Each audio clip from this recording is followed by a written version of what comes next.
Hi there BookTube, it's Eleanor here and it's time for my September wrap up. You've heard me talk about my month. I've just started back full-time work. I have a 4-year-old. Life's hectic, and now all of a sudden I realise what the majority of you feel like, I'm sure. It's a lot harder to fit in those things you want, because even though there is time in the evening to be reading, there's other things I need to be doing as well, and I'm so tired that sometimes I just want to watch a bit of TV. So it's definitely slowed down my reading quite a lot this month, and as well there's been quite a few sort of mediocre books in there and a couple of really slow ones that put me into a bit of a reading slump. So let's, as always, talk about the books that I've read. So if you're new to this channel, I just want to let you know that in this video, in my September wrap up, in all of my monthly wrap ups, I literally talk about the books in terms of the star ratings and genres that they are in, and it's a very small, short wrap up.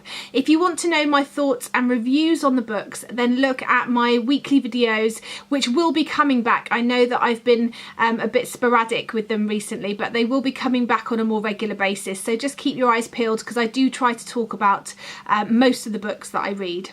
So anyway, I read 9 books this month, and it was quite an even split. There were 3 YA books, 2 science fiction and fantasy books, 2 graphic novels, and 2 general fiction books.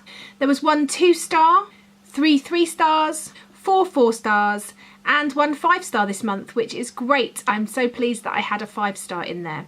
So let's go through the books. The 2-star, Ancillary Justice. The 3 stars, My Little Pony Equestria Girls Volume 1, Turn of Mind, and The Rosie Project. My 4 stars, The Absolutely True Diary of a Part-Time Indian, A Step Towards Falling, Birthright Volume 5, and Always and Forever Lara Jean. And my 5-star is probably no surprise, and that was Dusk or Dark or Dawn or Day by Seanan McGuire. This isn't part of her Every Heart is a Doorway series. This is a standalone novel, I believe, a standalone short story, because it is under 200 pages, but I loved this. I love the writing style. I love everything really about this writing style and world building and imaginative stories.